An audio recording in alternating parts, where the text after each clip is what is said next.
Hola amigos, después de algunas semanas sin poder grabar por falta de tiempo, pues ya estamos aquí para continuar con estas lecturas. Guía de Perplejos, segunda parte, los filósofos y los profetas. Estamos aprendiendo muchas cosas. Todas estas lecturas son complementarias a nuestro aprendizaje de la Torá, de Moshe, de los profetas.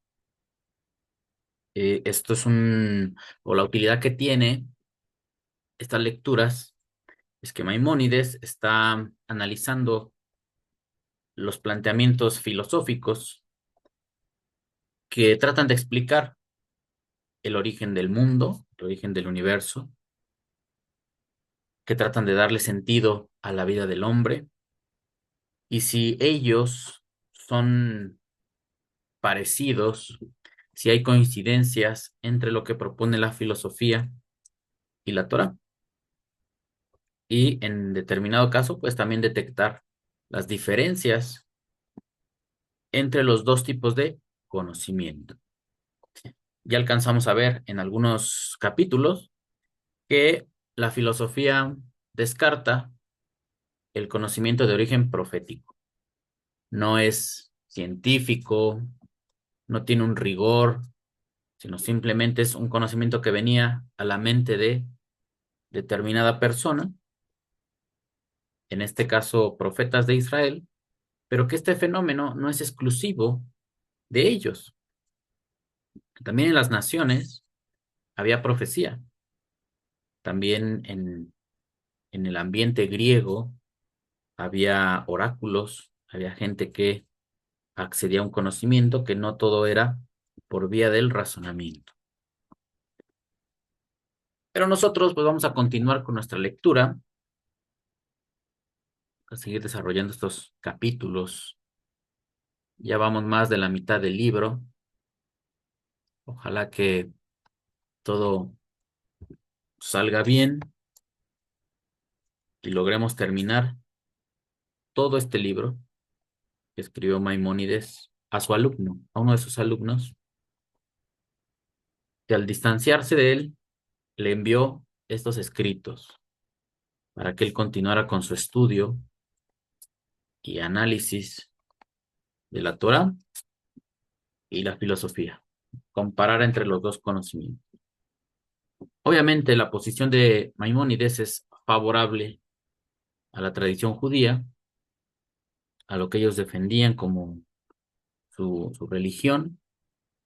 También aprecia y reconoce el valor de la filosofía, y en los puntos que no coinciden, pues se va a inclinar más por la Torá y la sabiduría de los sabios.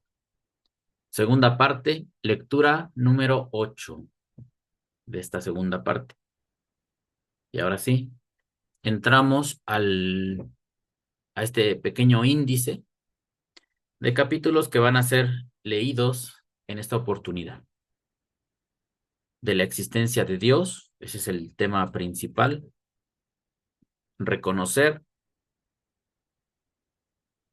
que hay un ser superior que dio origen a las cosas.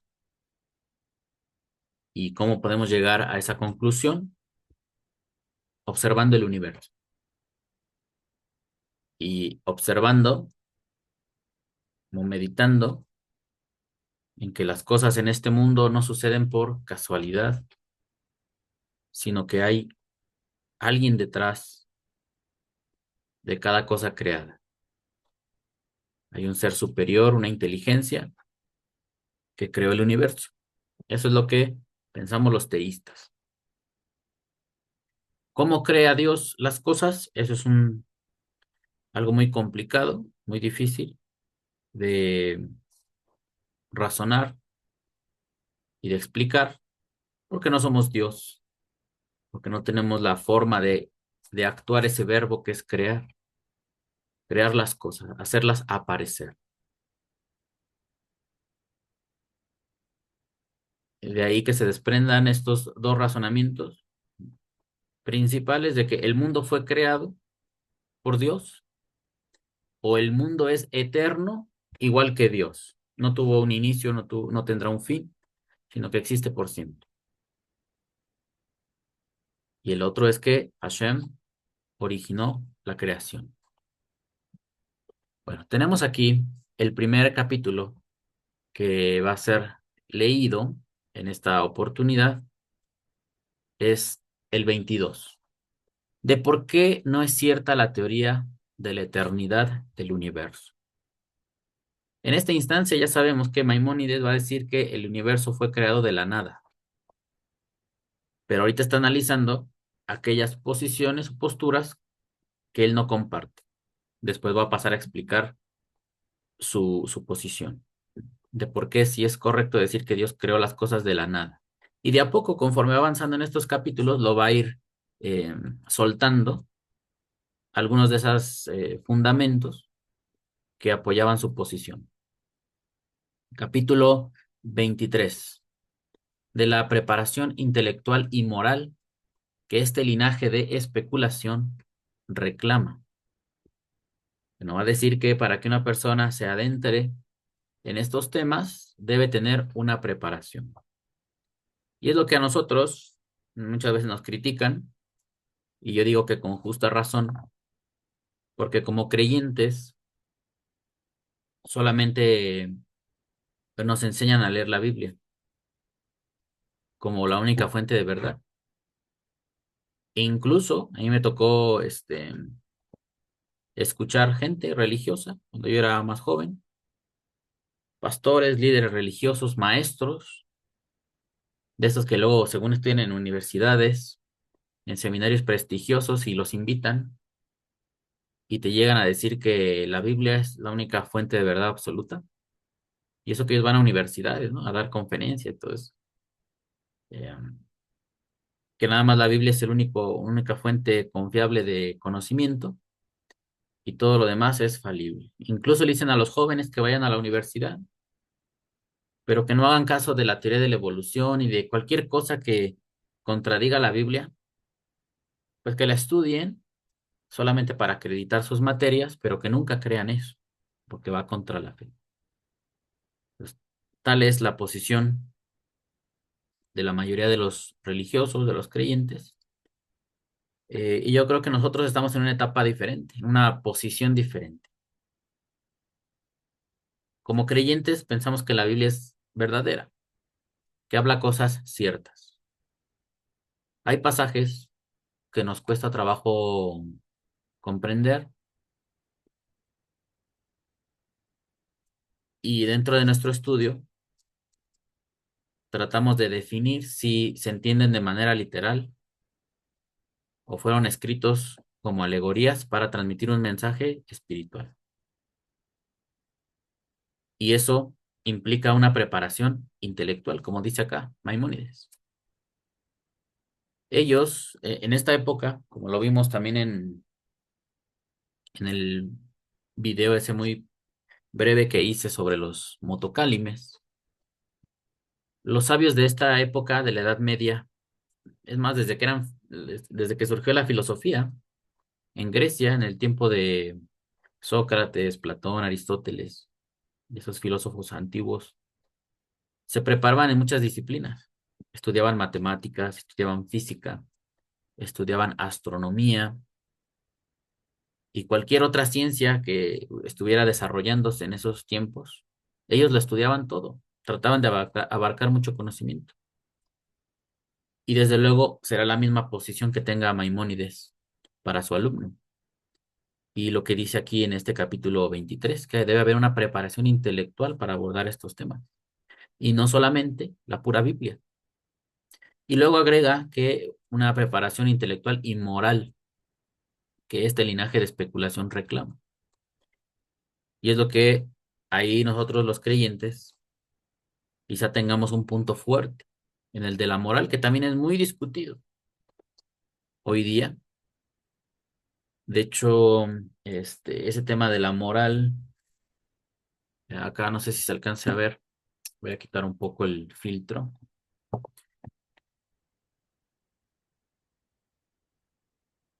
de video. En, en esta búsqueda, en este deseo de aprendizaje, Pues uno tiene que leer más cosas, no nos podemos quedar con la pura Biblia y no porque no valga, ¿vale? Déjame ver aquí si puedo quitar el fondo.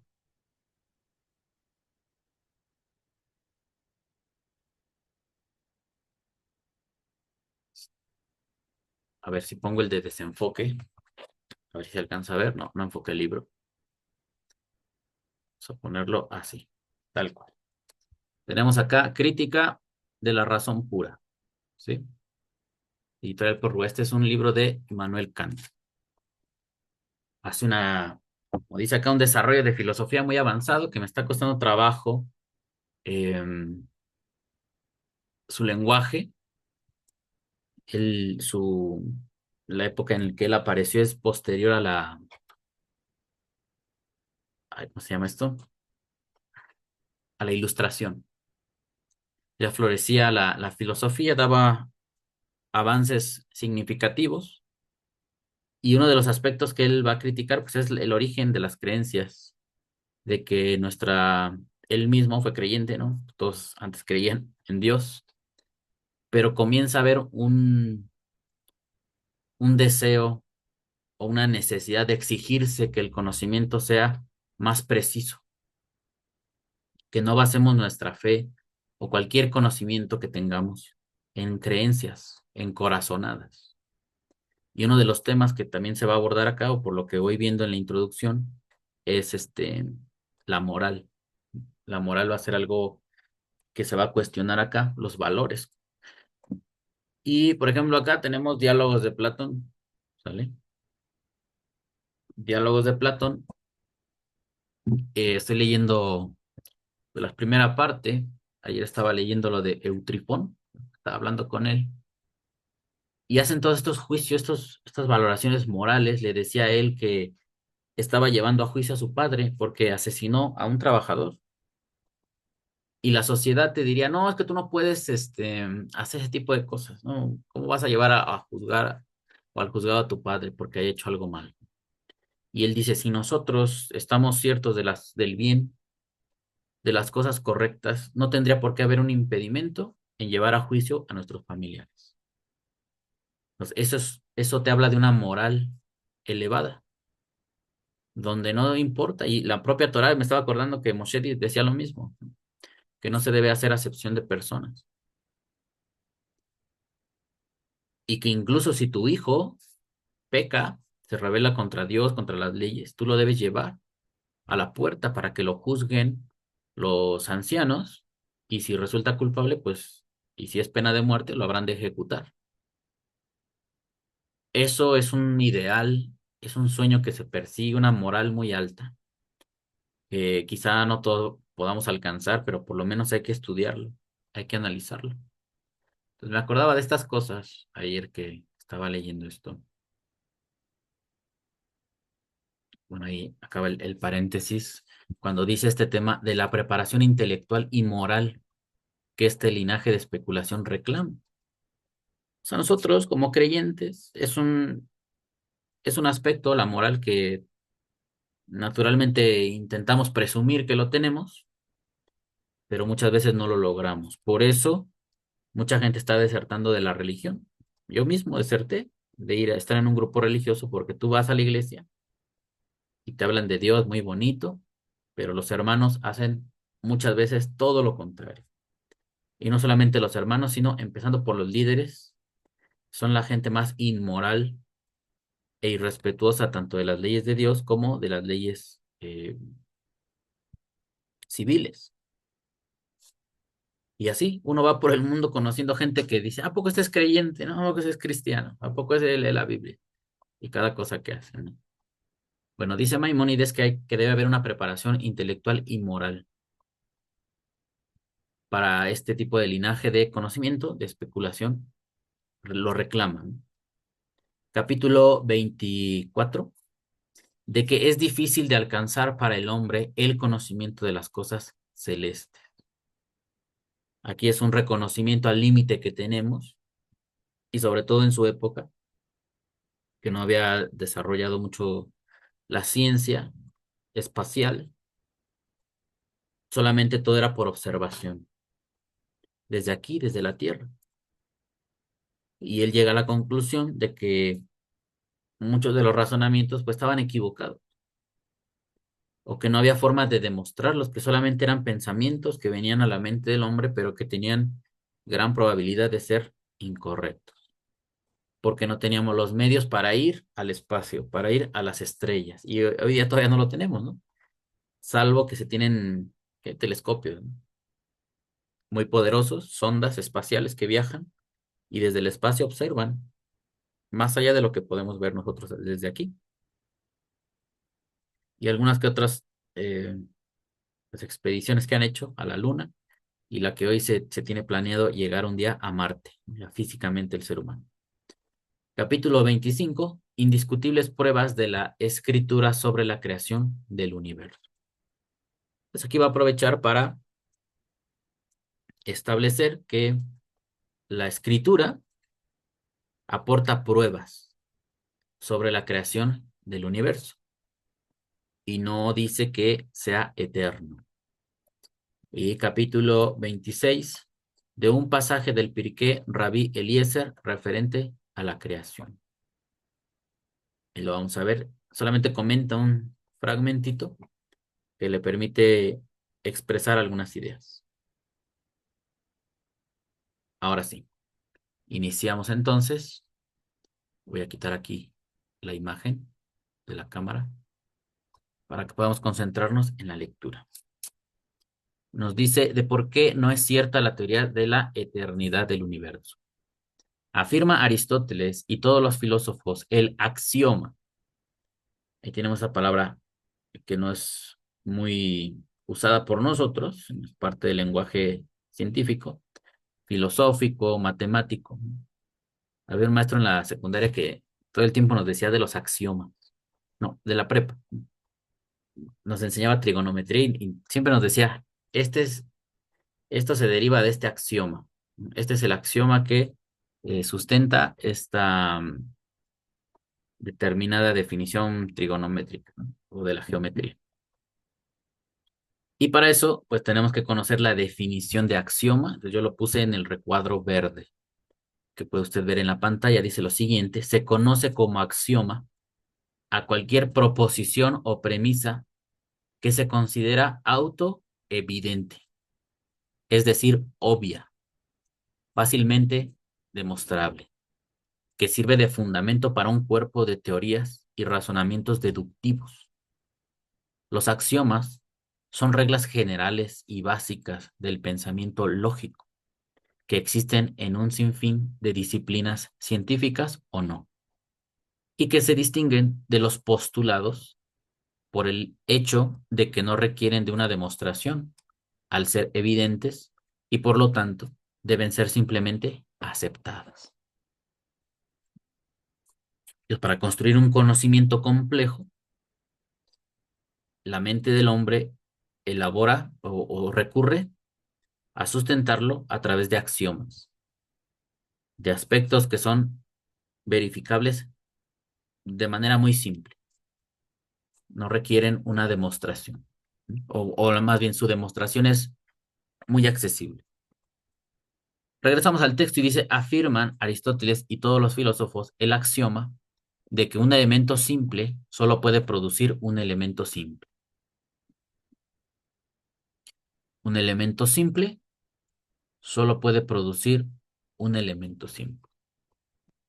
En la introducción que estoy leyendo de este libro de Crítica de la Razón Pura, todavía no estoy leyendo a Kant, sino al que está haciendo la introducción en esta edición de la editorial Porrúa. Y hay una sección donde está hablando, les digo, es un conocimiento nuevo para mí, todavía no, obviamente no lo domino. Usan una palabra que se llama paralogismos. Y antes la filosofía siempre usaba silogismo, premisas uno, 2 y 3, ¿no? Una premisa inicial, una intermedia, y entre esas dos daba origen a una conclusión. Y por lo que dice ahí el que está haciendo la introducción a esta obra, dice que Kant se puso a analizar cualquier conocimiento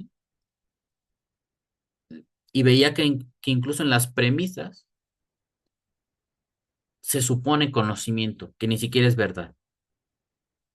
Se establece como axioma algo que no es tan evidente y que no es demostrable. Y que ahí ya inicia el fallo en el razonamiento y da origen a creencias, a imaginaciones, a ideas erróneas.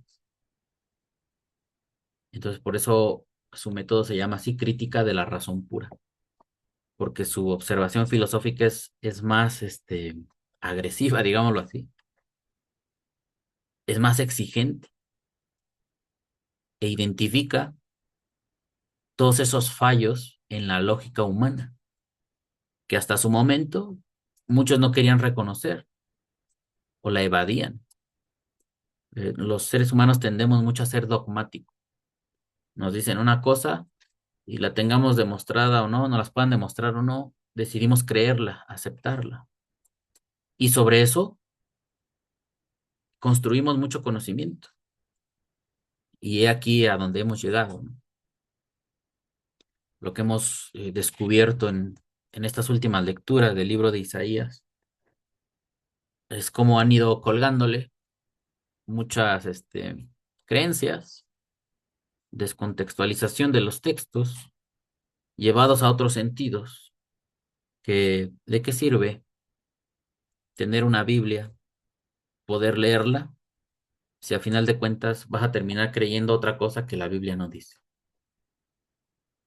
Bueno, nos dice acá que un elemento simple solo puede producir un elemento simple. De acuerdo con este principio, sostiene Aristóteles que la emanación de Dios tiene que ser una inteligencia simple y no otra cosa. Afirma en un segundo axioma: las cosas no se producen a la buena ventura. Tiene que haber alguna relación entre la causa y el efecto. Así los accidentes no son indistintamente. La cualidad no puede ser el origen de la cantidad, ni la cantidad de la cualidad. No puede salir una forma de la materia, ni materia de la forma. Dice un tercer axioma: un agente singular que actúe con voluntad y designio, y no meramente por virtud de las leyes de la naturaleza, puede producir objetos diferentes. No, tenemos una serie de frases ahí que requieren un análisis. El primero, esto que subrayé con amarillo, es es un razonamiento que se convierte en uno de los puntos principales del ateísmo para atacar la creencia en Dios.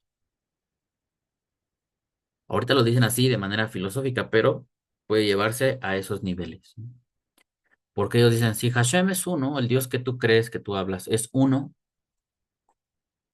y Él es Dios, y es un ser divino, es pura divinidad, Él no puede crear nada, porque lo único que Él podría generar es divinidad. Si lo único que Él es Dios, Él no puede crear materia, porque lo único que Él es un ser simple y único, lo que le llaman ellos el monismo. Por tanto, Él no tiene la capacidad de generar otra entidad diferente a lo que Él es, la divinidad. Entonces, para que usted vaya viendo que hay una historia detrás de todas estas objeciones. No es, hay que entender nosotros como creyentes, hay gente malintencionada, pero hay otros que están en busca de la verdad y tienen la necesidad de exigir y de criticar toda afirmación acerca de Dios o de cualquier tema. Entonces, hay un axioma, dice, que afirman Aristóteles y todos los filósofos, de que un elemento simple solo puede producir un elemento simple. Entonces, Dios, ¿cómo creó el mundo? ¿Cómo tuvo origen el mundo? Y si Dios no puede crear otra cosa más que pura divinidad, ¿cómo creó el universo? Una de las respuestas sería, pues el universo es eterno con Dios, porque de haberlo creado Dios, habría creado otra entidad divina como él, y no puede hacer otra cosa que no sea divino. Pero como el universo es diverso, tiene gran cantidad de materia y de materiales distintos, no pudo haber salido directamente de Dios. De acuerdo con este principio, sostiene Aristóteles que la emanación de Dios tiene que ser una inteligencia simple y no otra cosa. Afirma, en un segundo axioma, las cosas no se producen a la buena ventura. Tiene que haber alguna relación entre la causa y el efecto. Pero su Dios, la forma en cómo él entendía lo superior, es que Hashem no toca nada. De algún modo que impulsó la creación del universo o la aparición del universo. Es el motor inmóvil, pero sin tocarlo. Entonces, a qué se debe esto? A que Hashem emanó, eso también lo manejan en la Cábala, emanó una sustancia que es la que ya se va a encargar de diversificar. Pero esa otra sustancia, pues proviene de Dios y es una sustancia simple. ¿Cómo va a ocurrir en esa sustancia simple que se parece a Dios o que es muy semejante a Dios? ¿Cómo va a producir entonces ahora ella el universo? Tampoco eso nos ayuda mucho a responder. Y eso les pasa también a los cabalistas cuando hablan del Simsum, que hubo una serie de contracciones donde se expande la luz y se regresa, ¿no? Y se contrae, se expande y se contrae. Y va haciendo como ondas de luz. Y conforme ellas se expanden, la luz se va disipando. Pero a final de cuentas es luz, es divinidad. ¿Y cuál es el espacio en el que la divinidad se contrae y se expande? Surgen más preguntas que respuestas, ¿vale? Continuamos, dice, así los accidentes no son producidos indistintamente. La cualidad no puede ser origen de la cantidad, ni la cantidad de la cualidad. Aquí repetí esta palabra. No puedes, no puede salir una forma de la materia, ni materia de la forma. Dice un tercer axioma, un agente singular que actúe con voluntad y designio, y no meramente por virtud de las leyes de la naturaleza, puede producir objetos diferentes. Ahí está. Un, un sistema de materia que tiene patrones establecidos o leyes de la naturaleza, solamente hace lo que ya establecieron o le establecieron en su composición, en su origen. Pero solamente un agente, aquí dice aquí, un agente singular que actúe con voluntad y designio, puede producir objetos diferentes. Entonces Hashem, para crear las cosas, tiene que ejercer su voluntad. Aunque él sea pura divinidad, si él desea y tiene la voluntad de crear algo que no sea divino, él lo puede hacer. No es forzoso que porque él es divino solamente tenga que producir cosas divinas, porque si él piensa, puede decidir crear cosas aunque no sean como él o exactamente réplicas de él. Pueden ser distintas o parecidas, como lo diría el Bereshit, ¿no? Que el ser humano fue creado a la imagen de Dios. No somos Dios, pero tenemos algún grado de comparación con él, ¿vale? Pero ahí interviene la voluntad y el designio, que es lo que en la otra posición contraria a Dios, ellos dicen, no, no hay voluntad, no hay un ser superior, no hay una inteligencia que cause esa distinción entre las cosas. Eso más adelante lo va a preguntar Maimónides. Pero ahorita nos quedamos aquí. Estamos en el tercer axioma. Y luego dice, ya continúa en el libro, reza, reza como sigue un cuarto axioma. El objeto cuyos diversos elementos están solamente yuxtapuestos es más un compuesto que un objeto. cuyos diferentes elementos tienen que haberse combinado. Los huesos, la carne, las venas, son más simples que la mano y el pie, que son combinaciones de carne, huesos y vena. Esto es clarísimo y no requiere mayores explicaciones. Entonces dice el cuarto axioma que el objeto cuyos diversos elementos están solamente yuxtapuestos es más un compuesto que un objeto. Si nosotros vemos algo que funciona mediante la combinación de otros elementos más simples, ¿no? Más sencillos. Entonces, ese es un conjunto de elementos. Es un compuesto. Después dice acá, planteados esos axiomas, pregunto lo siguiente. Aristóteles sostiene que la primera inteligencia es la causa de la segunda de la tercera, y así hasta el fin de la serie. Ahora bien, la primera inteligencia es indudablemente simple. ¿Cómo, pues, pueden proceder de aquella inteligencia las formas compuestas de las cosas? Por virtud de las leyes naturales, según afirma Aristóteles. Hay pregunta. Y es la pregunta que siempre se le hace al teísmo, ¿no? ¿Cómo el Dios de ustedes, un Dios único, un Hashem, que es una Ejad, puede producir seres diversos a él, diferentes a él, si él solamente es uno y ya, no tiene posibilidades de causar diferencias?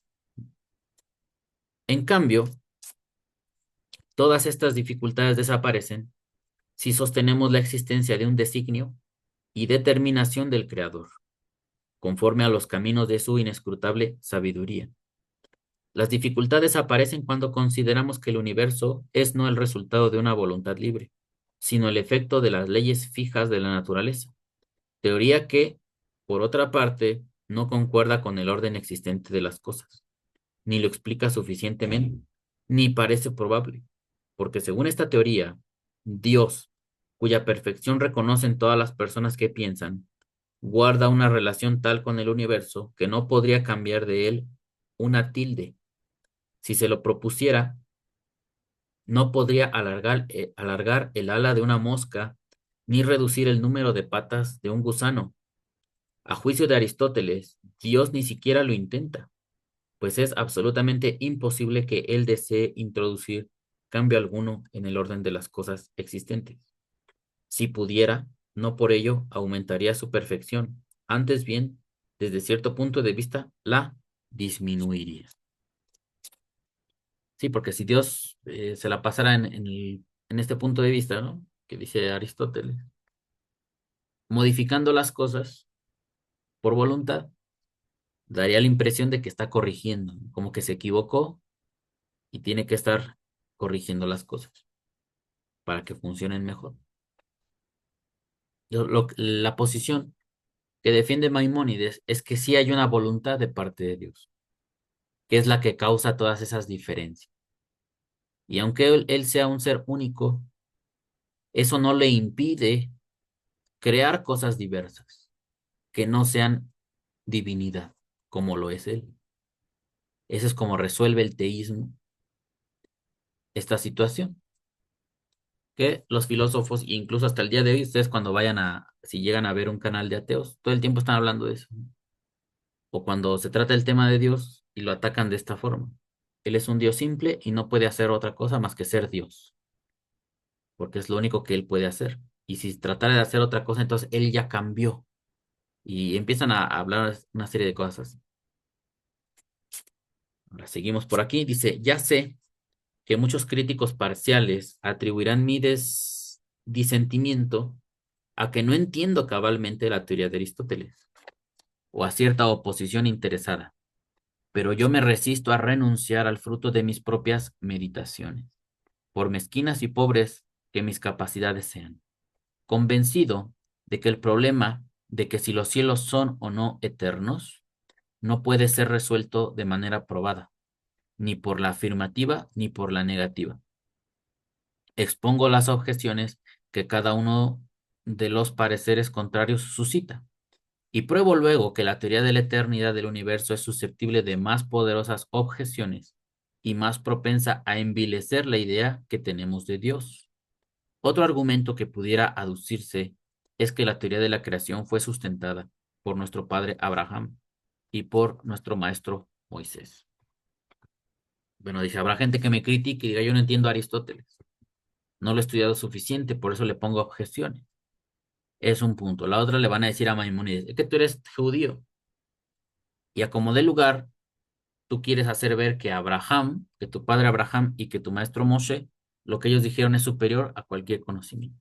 O sea, como diciendo, tú estás inclinado a defender tu Biblia. Y esa es la postura de muchos amigos creyentes que parten de decir la Biblia es la absoluta verdad y yo no escucho a nadie que contradiga la Biblia. Pues, que estas lecturas, amigos, sirvan para que usted logre resolver este asunto. Si usted dice, yo creo que la Biblia es la verdad absoluta y nadie que la contradiga merece mi atención, está bien, usted seguirá su camino. Habemos otros que estudiamos la Torá y las cosas que las hemos podido experimentar y vivir, pues las adoptamos, las preservamos. Hay otras tantas que hablan los profetas que no han podido ser demostradas, que hablaron a futuro y no sabemos si un día vayan a ocurrir. Pues las ponemos en signo de interrogación. Y yo pienso que no estamos faltando al respeto, sino simplemente estamos a la espera de que puedan demostrarse. Y si no, pues no estamos obligados a aceptarlo. Pero hay creyentes que dicen que sí.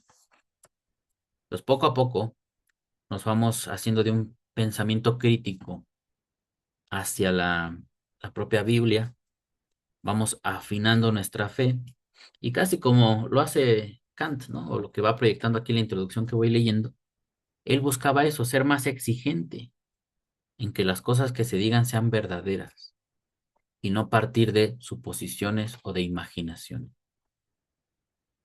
Capítulo 23. De la preparación intelectual y moral que este linaje de especulación reclama. Dice lo siguiente, la comparación de las objeciones que se levantan frente a ambas teorías contrarias no será merecedora de confianza, a menos de que se estudien ambas con el mismo interés. Te cegarías a la luz de la verdad si te predispusieras en favor de una de ellas, ora influido por la educación que recibiste, ora buscando algún interés, porque por mucha que sea tu aversión a una doctrina, o no puedes rechazar lo que es susceptible de ser demostrado. Sin embargo, el tema que nos ocupa es de los que pueden ser libremente discutidos y aceptados. Exactamente.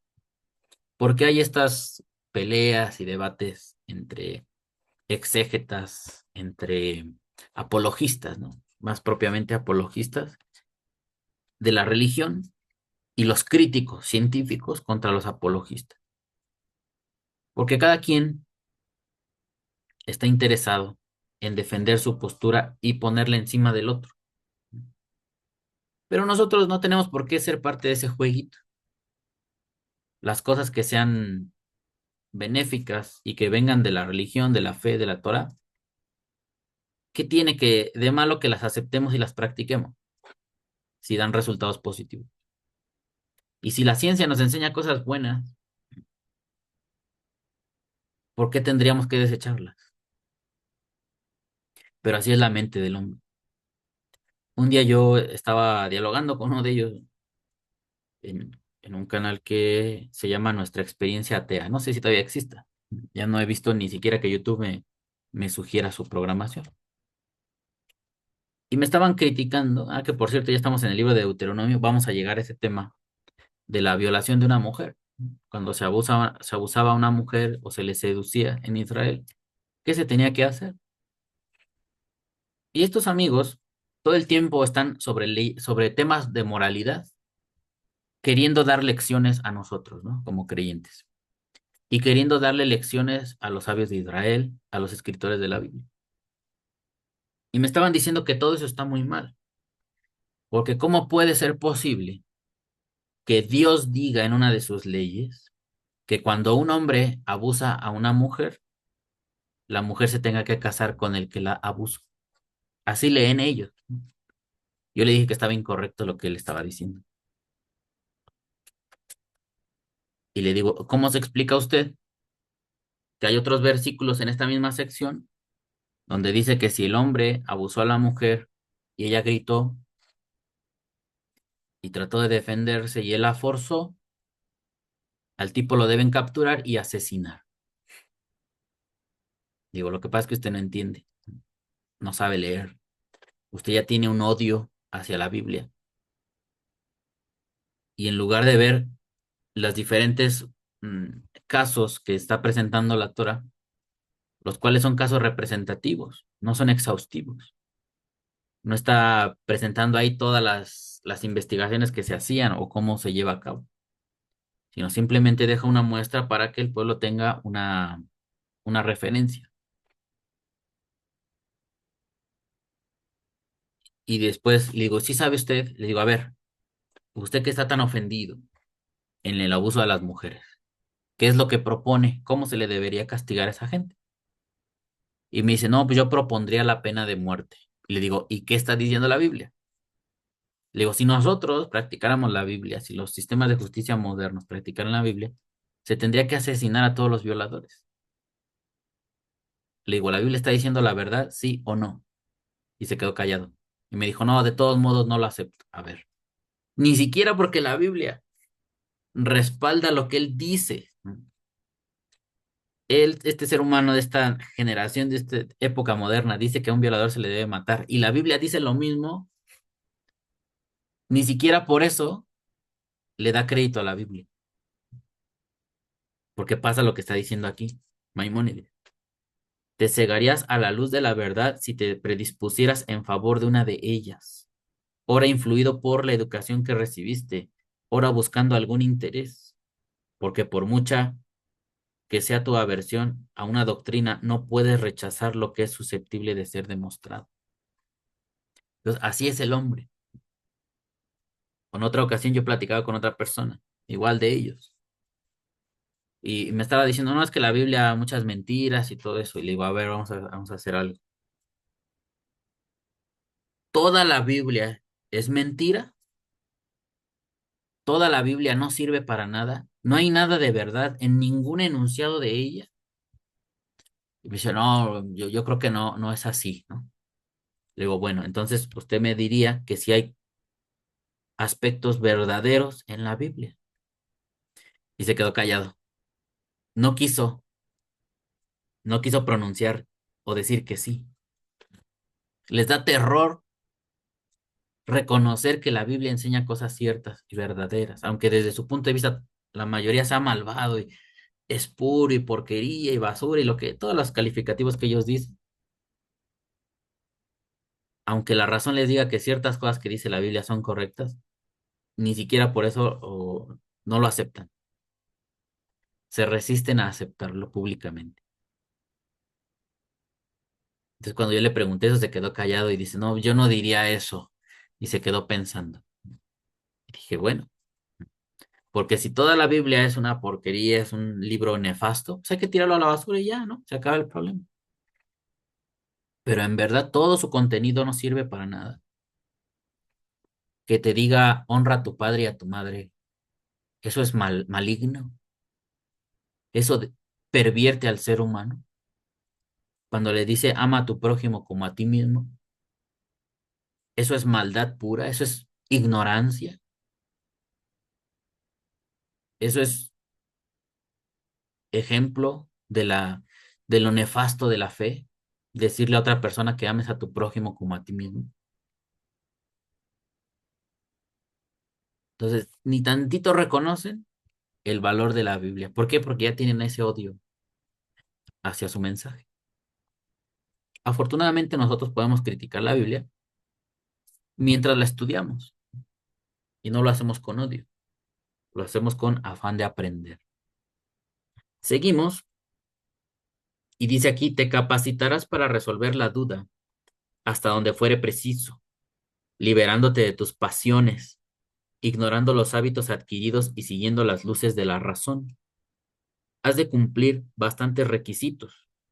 Primeramente, ponderar tu propia capacidad mental y tus naturales talentos, lo que harás al estudiar las ciencias matemáticas y al adquirir cabal conocimiento de la lógica. Aquí nos habla él de la lógica. Obviamente esta disciplina que es parte de la filosofía, que también la desarrolló Aristóteles, que es, su objetivo es ordenar los pensamientos para producir un conocimiento verídico, ¿no? O acceder a un conocimiento real. Pues la lógica es el arte de saber pensar, de pensar correctamente. Y es lo que mucha gente no hace. Todos caemos podemos caer en actos ilógicos. Puedes tener tú a un hombre muy preparado intelectualmente. Podemos pensar, no sé, en un economista que es muy experto en la teoría económica, pero cuando lo pones a gobernar, hace todo lo contrario a su conocimiento. Ese es el caso, yo se los diría así, pero ¿quién es ese? No, yo se los diría así, en nuestra época, uno de esos ejemplos es el presidente Milei de Argentina. Y le han puesto los videos de años atrás, cuando él hablaba temas de economía en la tele, en entrevista. Y decía la teoría económica esto, porque tú no puedes hacer eso, porque empobreces, porque los préstamos, porque esto, y el déficit, y el Producto Interno Bruto, y un montón de términos de la economía que él usaba. Y ahora que él es presidente, hace todo lo contrario a lo que él decía. Y no solamente eso, nos sirve su ejemplo para esto que estamos hablando, preparación intelectual y moral. Y yo se los he dicho en algunos en vivos. Ese señor todo el día se la pasa insultando a la gente, así como Donald Trump, mi ley es peor, ¿no? Todo el tiempo se la pasa insultando a la gente, a los que no piensan como él, los insulta, los humilla, les pone apodos, se burla de ellos, les dice groserías. Es un tipo inmoral, no es educado. Y supuestamente estudia judaísmo, supuestamente. Ahí lo traen los rabinos llevándolo al muro de los lamentos. ¿A qué va a ese lugar? Ni respeta su conocimiento en economía, ni es una persona moral. Bueno, dice acá Maimónides que uno debe estar preparado en estos dos aspectos. Dice, en segundo lugar, necesitarás ilustrarte en la ciencia de la naturaleza, a fin de poder entender las objeciones que se te formulen. En tercer lugar, tienes que ser moralmente bueno, porque la persona voluptuosa, pasional e irrefrenada permite que la cólera se desborde de sus justos límites, unas veces cediendo a la naturaleza y otras a la costumbre, y se descarría y tropieza en el camino, persiguiendo la teoría que se acomoda mejor a sus inclinaciones. Ya ven, esto es lo que la mayoría de la gente hace. Usted lo ha visto en esta época, en esta era de las redes sociales. Por eso luego ya ni, aparte de que mi personalidad es no ser tan social, cuando lo intentas, encuentras gente vulgar y corriente, ¿no? En el camino. En estos debates donde va uno a un canal que supuestamente se habla de Dios, y se empiezan a insultar, a agredir, te insultan a ti porque tú no crees lo que ellos, te dicen tú que te fuiste al judaísmo es porque eres un ignorante, tú no sabes nada. Y empiezan a dejarse llevar por sus pasiones, luego ya hasta insultos y groserías se dicen, y son gente que supuestamente habla de Dios, insultando a su prójimo y maldiciéndolo. Dice acá que se descarría y tropieza en el camino persiguiendo la teoría que se acomoda mejor a sus inclinaciones. Solo la demostración con prueba debiera poseer la virtud de hacerte renunciar a la teoría de la creación, pero semejante prueba no existe en la naturaleza. Eso es lo que concluye, está aconsejando Maimónides a su alumno. Si alguien te demuestra Dice, solo la demostración con prueba debería poseer la virtud de hacerte renunciar a la teoría de la creación, pero semejante prueba no existe en la naturaleza. Pues sí, porque el hombre todavía no es capaz de estudiar todo. No es capaz de estudiar todavía el origen del universo. ¿Dónde está ese origen? ¿Dónde inició?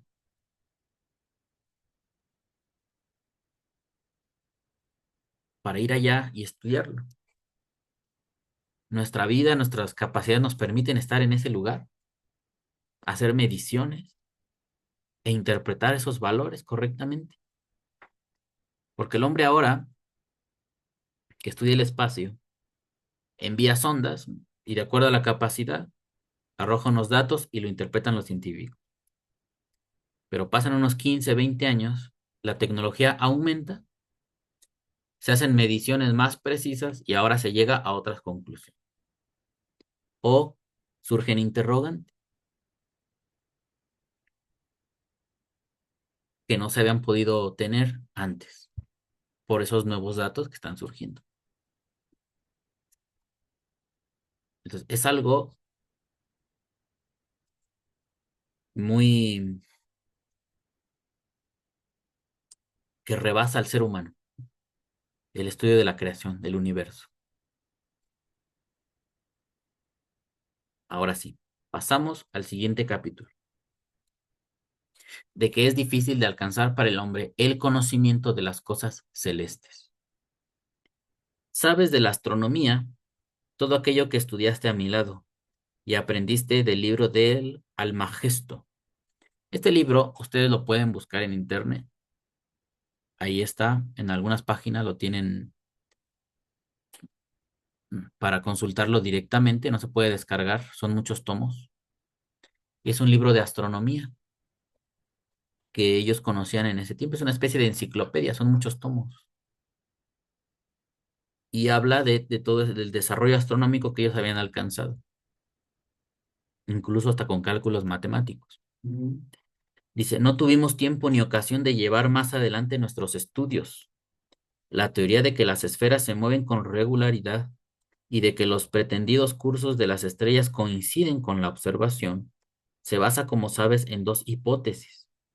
Hemos de admitir o los epiciclos o las esferas excéntricas, o una combinación de ambas teorías. Cada una de estas dos hipótesis ofrece sus irregularidades y es totalmente contraria a los resultados de la ciencia de la naturaleza. La teoría conforme a la cual Aristóteles explica los fenómenos del mundo sublunar está de acuerdo con las deducciones de la lógica, porque aquí conocemos la relación de la causalidad que se advierte entre los fenómenos y comprobamos cuán lejos llega la investigación, siendo clara e inteligible la manera de conducirse la naturaleza. Pero de las cosas que hay en los cielos, el hombre apenas conoce unos cuantos cálculos matemáticos. Repito las palabras del poeta. Así dice, palabras del poeta, pero es un salmo, el 115. Los cielos son del Señor, pero Él ha dado la tierra en heredad a los hijos del hombre. Salmo 115, 16. Como si dijera que solo Dios tiene verdadero y cabal conocimiento de los cielos, de su naturaleza, esencia, forma, movimientos y causas. Pero concedió al hombre la facultad de conocer las cosas que hay debajo del cielo, donde está el mundo del hombre, su hogar, en donde ha sido colocado y del que forma parte. Así es en verdad. Los cielos están demasiado lejos de nosotros, en lugar y rango exaltadísimo. Las facultades humanas son asaz deficientes para comprender ni siquiera la prueba genérica que los cielos encierran de que existe un Dios que los puso en movimiento. Ignorancia y acaso cierto género de locura es fatigar nuestros pensamientos en busca de cosas que están más allá de nuestro alcance, sin que poseamos instrumentos para acercarnos a ellas. Tenemos que contentarnos con lo que podemos alcanzar y todo aquello que trasciende a la posibilidad de la lógica debemos dejarlo a aquel que ha sido dotado con la excepcional y divina influencia que revelan las palabras. Boca a boca, yo en verdad hablo con él. Números 12:8. Bueno, este es un punto importante que yo se los comenté la otra vez. Habla de la lógica. El ser humano estudia el mundo, su propia vida, a través de la lógica. Pero da la casualidad que Dios no hizo el mundo con la lógica humana. O el mundo, ¿no? No se originó porque lo haya originado la lógica humana. Existe antes que nosotros y tiene leyes cósmicas superiores que quizá nuestra mente no está preparada ni tiene la capacidad, o sea, la propia naturaleza, si lo queremos expresar así, no nos dotó con tanta capacidad para entender todo a la perfección. Afortunadamente el hombre se ha esforzado, ha luchado por conocer su mundo, conocerse a sí mismo y ha logrado grandes avances en el conocimiento, en la ciencia, en la medicina, en todo lo que es demostrable. Pero también hay momentos en que su capacidad haya un tope, un límite, y tiene que pasar un tiempo en lo que se generan herramientas, como dice acá, ¿no? Dice, sin que poseamos instrumentos para acercarnos a ellas. Entonces, mucho de lo que se hace, de lo que se plantea, es desde el punto de vista humano, pero el hombre no tiene la capacidad de abarcar todo el conocimiento de todas las cosas en el mismo instante. Un día eso me decía una persona, eh, me estaba diciendo que si yo pensaba que había un determinismo, que Dios ya había determinado todas las cosas, o que si éramos libres para actuar. Y yo le dije que ese tipo de preguntas son muy, no se puede saber, ¿no? Porque cualquiera de las cosas que tú decidas es como presumir que sabes todo para afirmar algo de esa magnitud. Digo, necesitaría saber todo, absolutamente todo, para hacer esos cálculos y llegar a la razón de decir, estamos en una película, estamos viviendo algo que ya fue programado, no tenemos margen de actuar, solamente estamos obedeciendo órdenes. Y a veces el hombre se pregunta cosas que su capacidad no le da para entender. Entonces nos dice acá, dice, dejarlo a aquel que ha sido dotado con la excepcional y divina influencia que revelan las palabras, boca a boca yo en verdad hablo con él. Y no puedo decir más sobre esta cuestión. Quizá haya quien sea capaz de establecer de manera probada lo que a mí se me antoja, dudoso.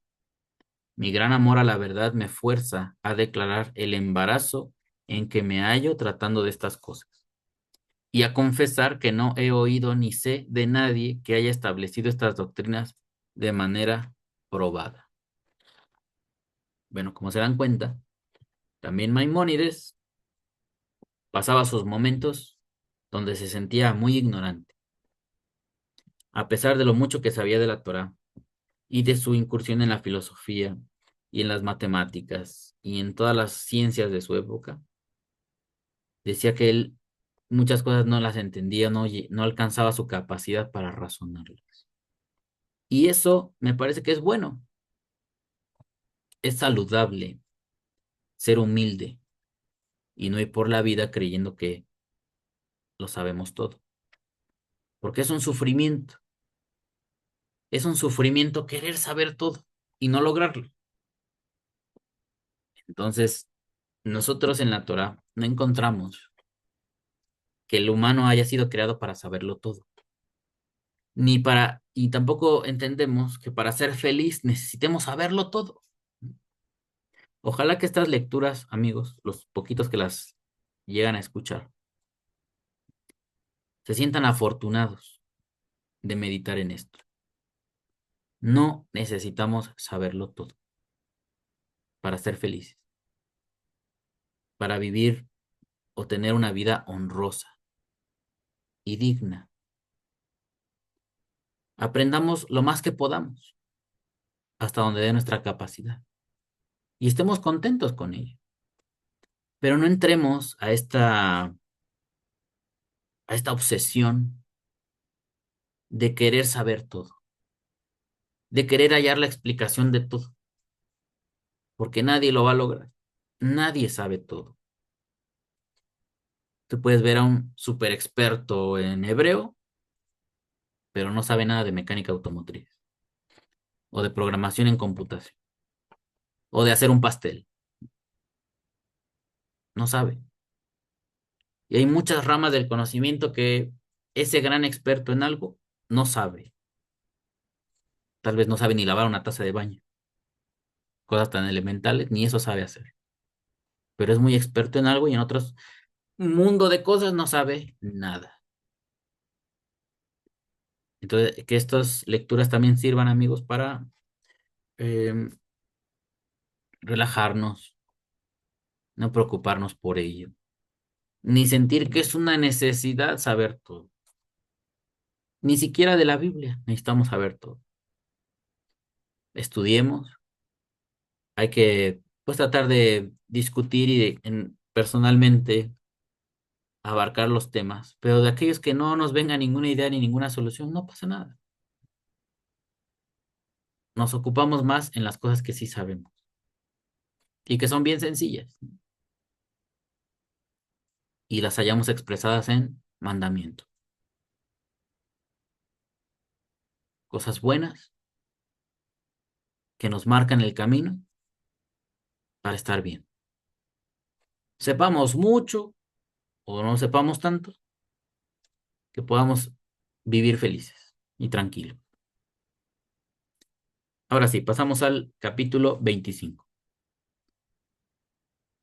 Nos dice lo siguiente: no rechazamos la teoría de la eternidad del universo. Ah, perdón. Indiscutibles pruebas de la escritura sobre la creación del universo. Aquí es una cargada más al teísmo, a darle pues un valor especial a la escritura, y más en el tema del universo, como diciendo, cierta parte de la humanidad se inclina por decir que el universo es eterno, y dan sus razones. Los sabios de Israel dijeron, Dios creó el universo. Así resolvieron el asunto. Ya está.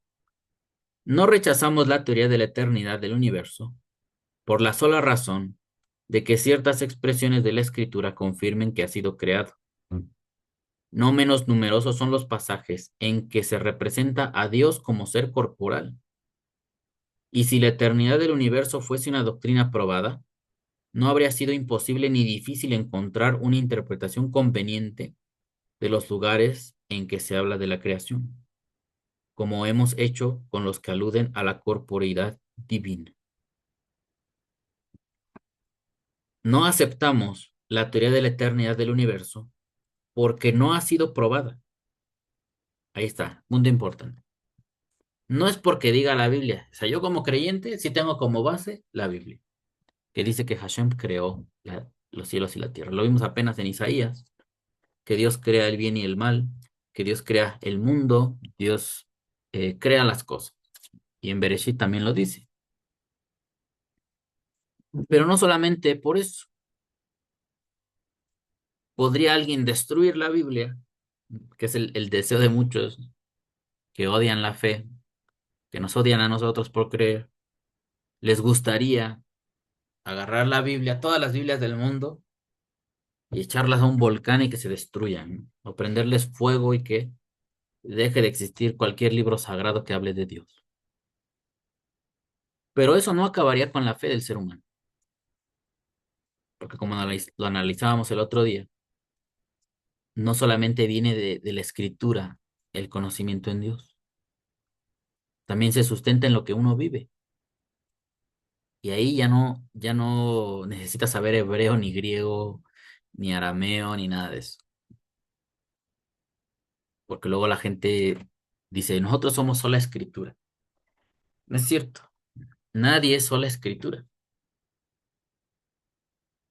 aprendemos, somos inducidos por la escritura, pero después vamos a la fase de la práctica, de la verificación de si eso que dice es verdad o es mentira.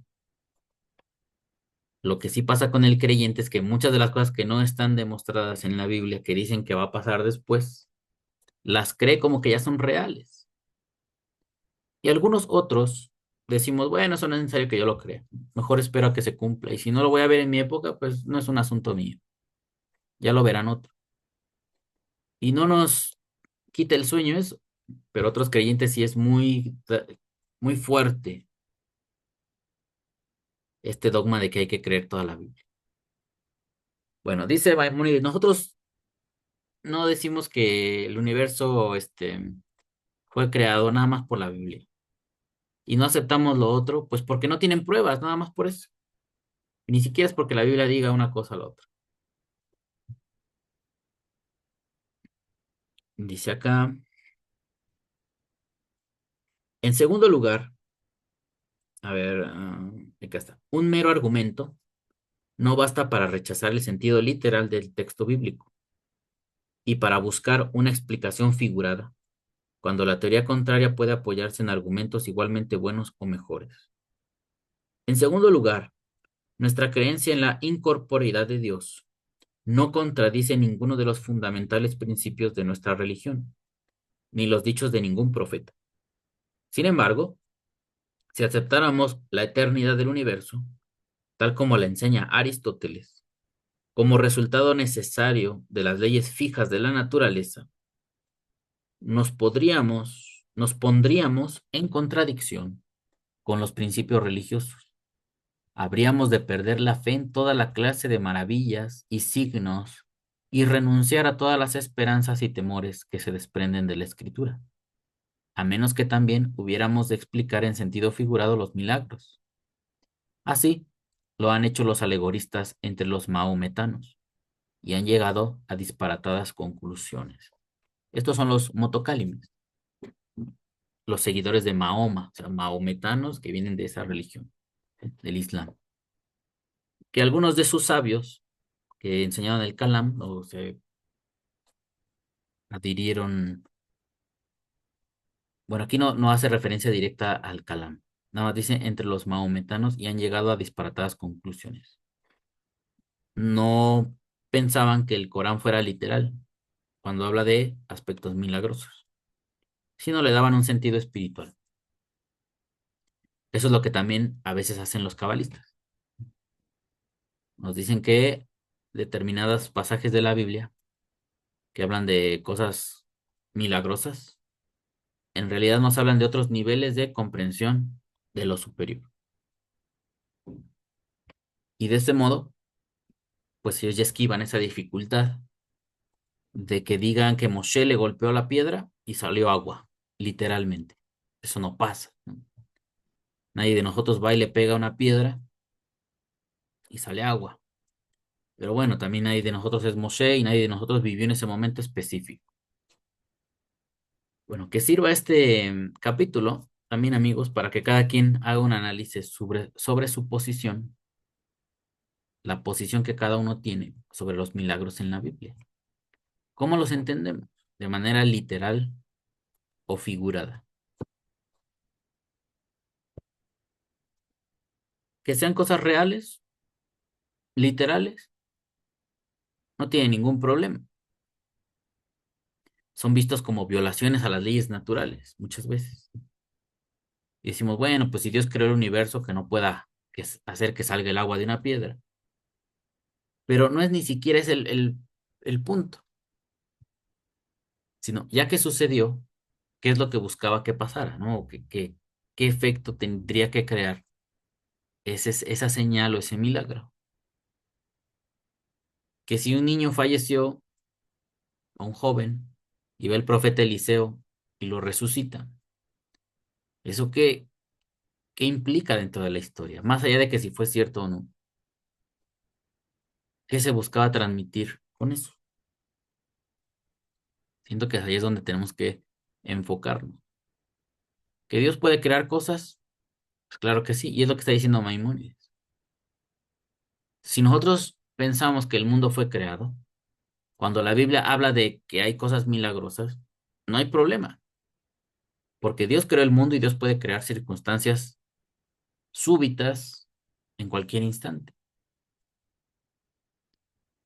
Y si no, si el mundo es eterno, si tiene leyes de la naturaleza que no pueden ser alteradas, entonces no tiene sentido la Biblia.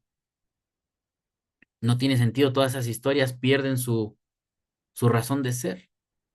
¿Para qué le cuentas a una persona que el agua de determinado estanque, cuando le echaste una madera, que eran aguas amargas y se transformaron en agua dulce? ¿Para qué haces eso si sabemos que es mentira? ¿Para qué decirle a la gente que en el monte Sinaí hubo oscuridad, hubo nube, hubo relámpagos y voces y todo eso? Si ya sabemos que eso no pasa en los montes, son mentiras. ¿Para qué le decimos a la gente que el sol retrocedió o que el sol se esperó ahí hasta que los israelitas pudieran conquistar o derrotar a la civilización contra la que estaban peleando? Si todo eso es mentira, nadie se lo cree porque eso nunca pasa. Es para que se den cuenta que son muy buenos estos ejercicios y cada quien debe generar una fe personal, una fe auténtica. Es que el Rambam, es que Arizal, es que está bien, cada quien llegó a un punto. Usted llega al suyo. Si tal vez por momentos nos apoyamos en ellos, está bien, pero cada quien tiene que llegar a la posición o debe adoptar una posición auténtica, no porque los otros digan o hagan. ¿Sale? Seguimos y si aceptamos la creación, los milagros son posibles, la revelación es posible y se desvanecen todas las dificultades y dudas. Podrían preguntarnos que por qué ha inspirado Dios a ciertas personas y no a otra, que por qué ha revelado su ley a una particular nación y en un momento singular, por qué ha ordenado esto y prohibido lo otro, y muchas cosas más. Contestamos que así lo quiso Él, o que así lo decidió su sabiduría. De igual suerte que ha creado el mundo conforme a su voluntad, en cierto momento y con cierta forma, y no entendemos por qué su voluntad y su sabiduría decidieron que así fuera. Así tampoco sabemos por qué su voluntad y sabiduría determinaron las cosas que se mencionan en las susodichas preguntas. Es que aquí, cuando nos llegan a preguntar así, eh, tiene su grado de dificultad, pero también se puede responder. Es que ¿por qué nada más el pueblo de Israel le fue dada la ley a ellos? ¿Por qué no Dios hizo un evento especial para cada nación? Que México tuviera su propia revelación de la ley. Y Norteamérica también, ¿no? Estados Unidos, y Guatemala, y Perú, y Brasil. Y que Dios hiciera un evento de la entrega de la Torá a cada pueblo. ¿Por qué no fue así? Bueno, el mundo sigue unos patrones que no son para satisfacernos a nosotros. En el momento en que nosotros nacimos, pues nacimos en esas circunstancias y no se va a volver a repetir. No vamos a volver a nacer otra vez, ¿vale? Ya nacimos, ahora nos toca morir. Y así es todo. Es que yo no entiendo la creación del universo. Ah, no te preocupes, Cristian. Ahorita voy a volver a crear el universo, pero te voy a poner en un lugar especial donde tú puedas ver cómo se crea el universo para que no te queden dudas. ¿Mm? Espérame tantito. Ahorita lo voy a hacer. Nada más porque tú tienes la duda. Y así que cada cosa se tuviera que repetir, nada más porque el humano no va a acceder a ella. Eso pondría al hombre como que es la razón de ser de todo. Y que Dios o el universo nos debe explicaciones de todo y para ello tiene que estar repitiendo todo lo que hace para que quedemos conformes. Eso es ridículo, eso es absurdo. Desde el punto de vista de los teístas, Dios no nos tiene que estar dando cuentas ni explicaciones de nada. Da información que el creyente puede, o que el humano puede razonar,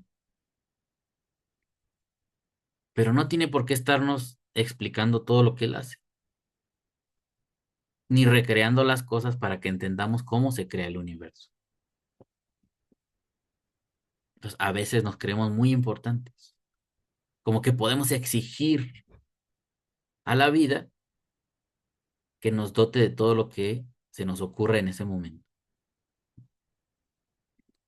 Dice acá, y al final de este capítulo, que es el 25, rechazamos la teoría de la eternidad del universo porque carece de toda prueba concluyente, que tal es la verdadera razón de que los más nobles entendimientos emplearan antaño y hayan de emplear mañana su ingenio y sus días en investigar acerca de su origen.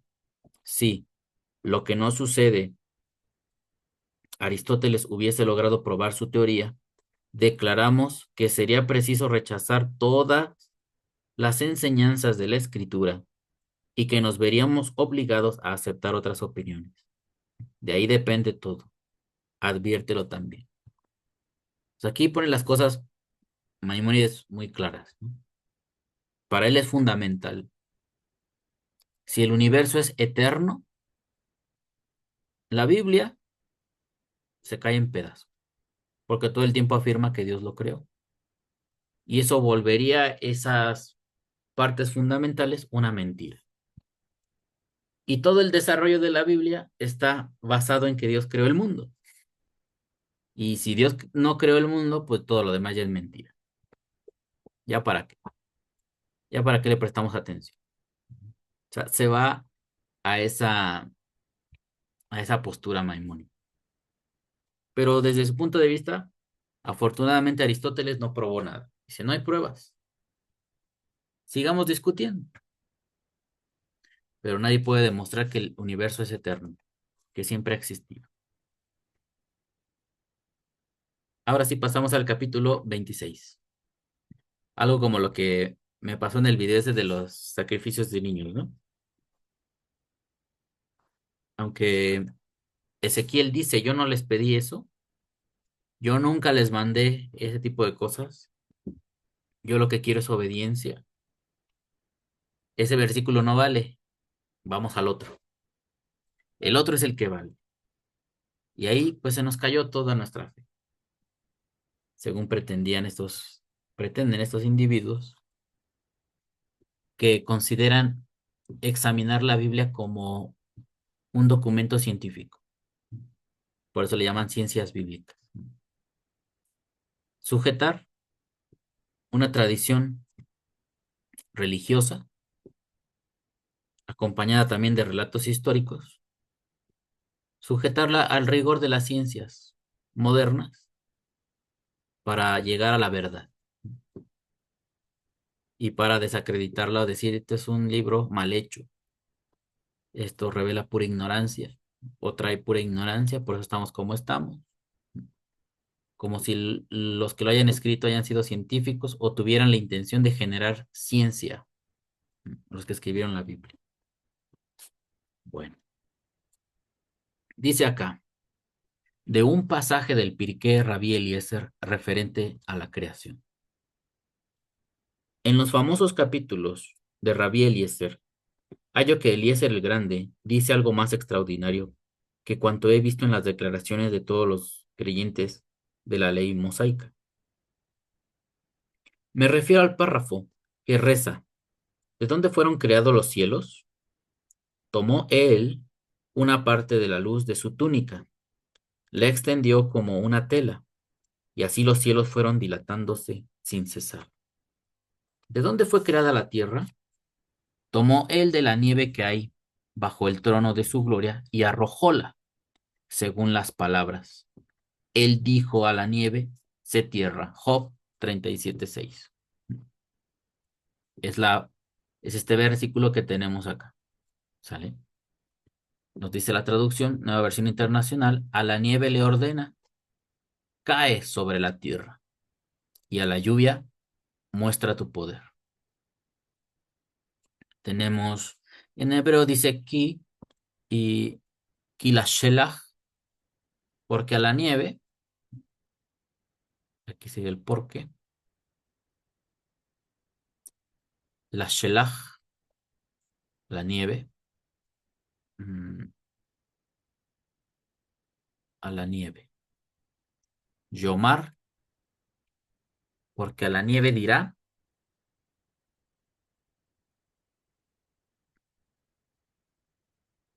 GB.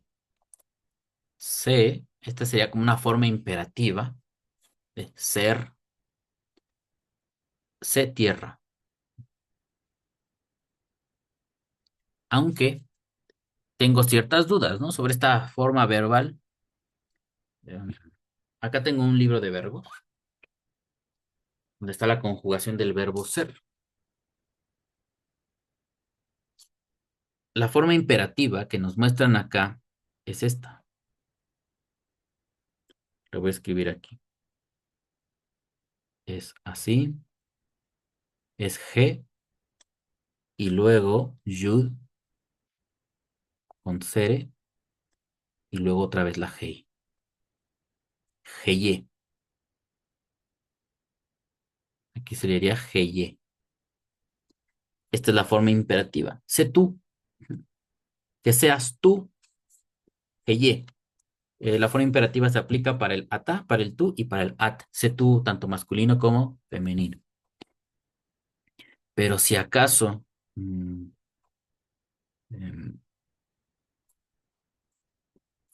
está la conjugación del tiempo presente, es la que suena más, pero de todos modos su estructura es diferente a la que tenemos en Job.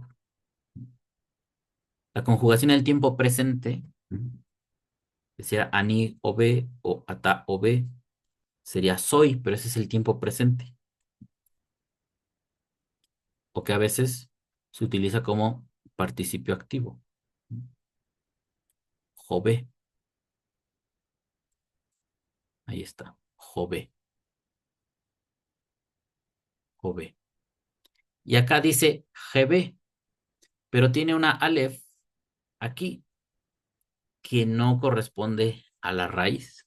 Entonces son de esas cosas que necesitamos estudiar más para saber si había antiguas formas del verbo ser. Se parece también al pronombre who, se parece más al pronombre who antiguo del hebreo. Bueno, también se usa en el moderno, pero antes se utilizaba el mismo para masculino y femenino. Es este, así, who, que significa el, tercera persona singular. Who. Y vean cómo este se parece más a esta expresión. En letras son las mismas. La vocalización es diferente. Bueno, son de las cosas interesantes del hebreo que uno tiene que ir esclareciendo conforme estudie. Pero, bueno, se entiende la frase, dice, a la nieve le ordena, cae sobre la tierra. Traduciríamos como, sé sobre la tierra. Existe o debes estar sobre la tierra. Begeshem matar, Begeshem midrot usó. Y a la lluvia le dice que llueva, o que sea, que se transforme en un aguacero, que la lluvia caiga así como con potencia, ¿no? Acá lo sintetizan todo y dicen, y a la lluvia muestra tu poder. Bueno, basándose en este versículo de Job 37:6, dice acá, sorprendido, me pregunto cuál era la creencia de aquel sabio. Por ventura pensaba que no podía producirse nada de la nada y que debió haber existido una sustancia de la que fueron hechas todas las cosas. ¿Y acaso por esta razón se pregunta de dónde fueron creados el cielo y la tierra? O sea que esta pregunta ha acompañado al hombre desde que existe, ¿no? Desde que tiene la capacidad de pensar y de analizar su medio ambiente y su propia existencia. Obligadamente todos nos preguntamos, ¿quién hizo el cielo? ¿Quién hizo la tierra? ¿De dónde surge todo? ¿De dónde vengo yo? Y para responder esas preguntas existenciales, está la figura de un dios, o está la figura de no sé de dónde, un Big Bang, una materia que estaba en, en movimiento o que se compactó y después explotó. Ve tú a saber de dónde salió esa materia. Y con el paso del tiempo fue creando galaxias, planetas y toda clase de seres vivos que hay en algunos planetas, fuerzas, fuerzas de la naturaleza y leyes que rigen a ese cosmos, pero no hay una voluntad en sí que lo haya decretado. O sea, cada quien responde esa pregunta como mejor le parece. Confieso que este es un pasaje que siembra grandísima confusión en las ideas de todas las personas inteligentes y religiosas, y que no soy capaz de aclararlo como quisiera. Lo cito con el fin de que no te dejes descarriar por él. Raf Eliezer nos enseñó algo importantísimo, que la sustancia de los cielos es distinta de la tierra, que hay dos diferentes sustancias. Una de ellas se nos describe diciendo que pertenece a Dios, que es la luz de su túnica, y la otra, la sustancia terrenal, diciendo que está muy alejada de su luz y esplendor, como la nieve bajo el trono de su gloria.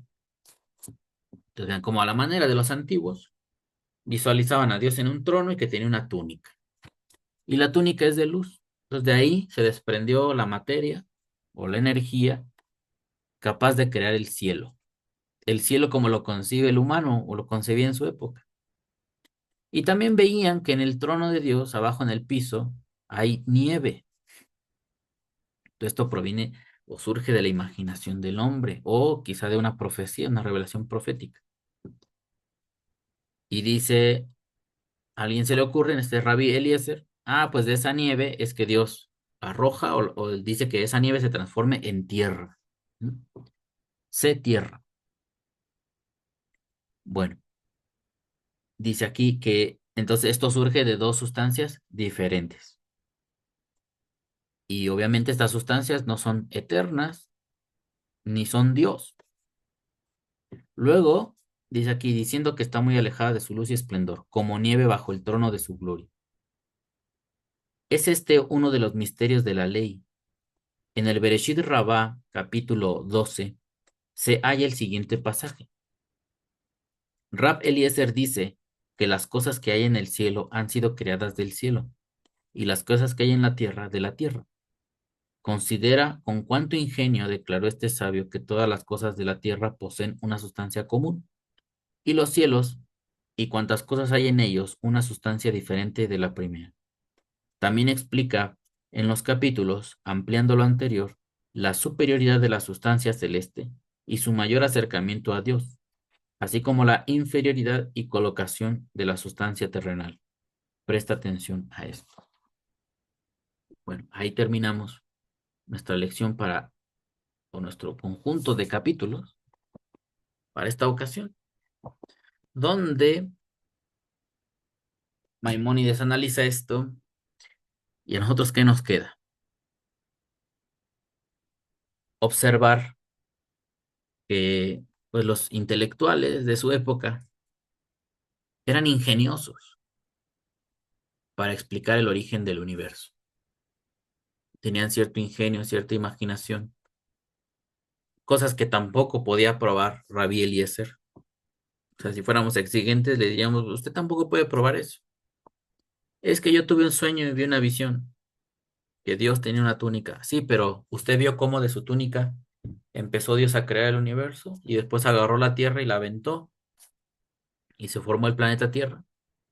¿Y qué forma tiene el planeta Tierra, según ustedes? Obviamente para ellos, pues el conocimiento era muy limitado y recurrían a este tipo de fábulas, midrashim, parábolas, para explicar lo que el hombre alcanza a percibir. Pero es un conocimiento, todo lo podemos identificar. Es un conocimiento eh, pues muy pequeño, muy pobre, tampoco tiene demostración. Lo que trata de resaltar Maimónides es que se le ocurrieron dos ideas, que el cielo tiene una sustancia y la tierra tiene otra. Dice, eso ya es un logro. Para nosotros que decimos, ¿el cielo tiene alguna sustancia? El cielo es un espacio, en realidad. Una de las cosas que también está ahí analizando Kant, bueno, en la introducción, es que estas dos categorías dice que son fundamentales en el conocimiento, el espacio y el tiempo. Que nosotros todo lo que conocemos lo sujetamos a la noción que tenemos del espacio y el tiempo. Y son dos categorías indispensables para armar cualquier tipo de conocimiento. La Torah dice que Hashem creó el raquía, la bóveda. Y por lo que está diciendo Maimónides, ellos pensaban que esa bóveda tiene una sustancia. El cielo es de una sustancia específica. Pero nosotros, ¿qué sabemos? Es un espacio nada más. Es la atmósfera. Es un espacio donde sí hay oxígeno y hay algunos gases. Y después de la atmósfera terrestre sigue el espacio, donde ya es como un vacío, ¿no? Esas definiciones o conocimientos no los tenían ellos. Pensaban que eran objetos físicos o de alguna sustancia compuestos y aquí en la Tierra había otras sustancias. Por lo menos, considerar estos capítulos nos sirve para darnos una idea de cómo ellos observaban el mundo, a qué conclusiones llegaban y nosotros continuar nuestro crecimiento. No nos vamos a quedar ahí con lo que decía Maimónides o lo que pensaba Rab Eliezer. Algunas cosas serían acertadas a pesar de su pobre conocimiento y otras cosas pues ya no, porque es lo que tenemos que lograr. Despojar nuestra fe o nuestros conocimientos de aquellas cosas que son imaginativas nada más, que no tienen ningún sustento. ¿Para qué las queremos? Si no, si no son fiables. Estamos entrando a una fase donde nuestra fe exige más. Y eso no nos va a llevar a decir que Dios no existe, porque los filósofos, conforme avanzó el tiempo, algunos sí se hacían ateos, pero otros no. A pesar de saber tanto y de hacer estos cuestionamientos, seguían afirmando que Dios existe. Eso no era impedimento. Entonces cada quien va a ir descubriendo hacia dónde va a resultar esto para su vida. Y así llegamos al final, amigos, de esta lectura número 8 de la Guía de los Perplejos. Para mí es muy útil este ejercicio de leerlo, que Hashem nos conceda terminarlo para que quede ahí y los poquitos que lo quieran leer con nosotros, pues que lo logren, que accedan a este conocimiento. Es tedioso. Yo a veces veo, ¿no? Que determinado video puede ser más interesante. Y como que el espectador ya después los demás pierde interés. No estamos acostumbrados a filosofar, no estamos acostumbrados a cuestionar lo que creemos. Nos da miedo que nos vayan a hacer pensar que nuestra fe está compuesta de algunas mentiras, de algunas suposiciones, de la imaginación de alguien o de algo que nos inventamos nosotros mismos. Bueno, poquitos serán los valientes que tomen el reto de desafiar su propia fe. Es lo que también nos exige el mundo. Por eso no podemos mejorar.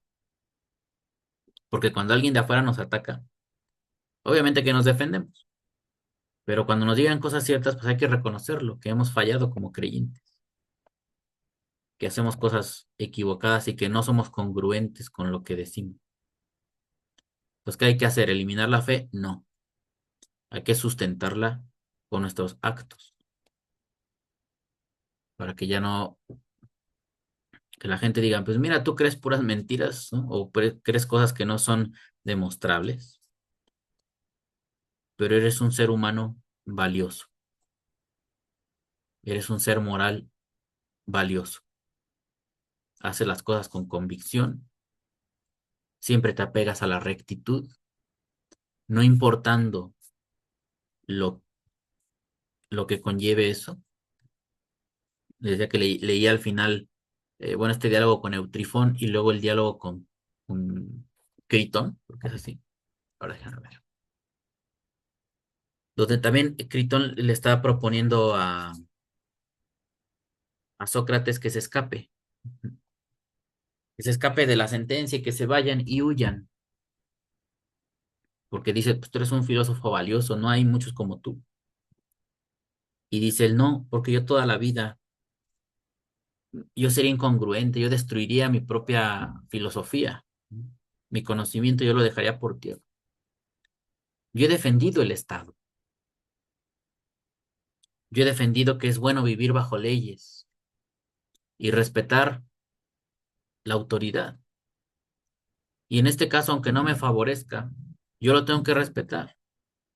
Me ofrecieron el destierro y no lo acepté, pues me queda ser condenado a muerte. Y no está correcto que tú me digas que nos escapemos, porque todo el tiempo defendiendo el Estado, que esto es lo mejor para el humano, tener una civilización organizada, y ahora que una sentencia viene en mi contra, lo desobedezca. Eso es demostración de un ser congruente, de un ser moral elevado. Y luego viene Eutrifón que le dice lo mismo, ¿no? Yo tengo, dice, vamos a examinar este caso, yo voy a demandar a mi padre porque voy a demandar a una persona que cometió asesinato. Ay, ¿quién es esa persona? Pues es mi padre. Cometió este abuso con un trabajador y hay que llevarlo al tribunal.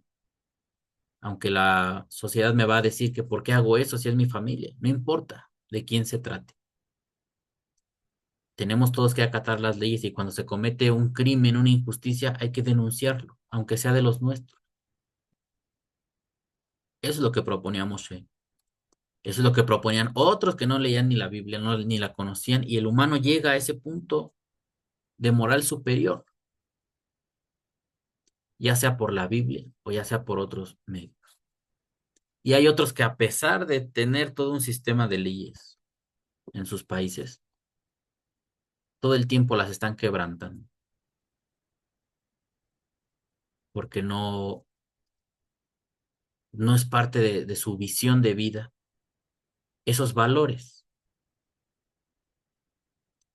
Pues es un tema muy, muy interesante estos que proponen en la filosofía y que también existen en la Biblia. Bueno, hasta aquí lo voy a dejar, amigos. Gracias por su atención. Que Hashem los cuide y los bendiga. Sigamos siendo libres para estudiar la Torah. Hasta pronto.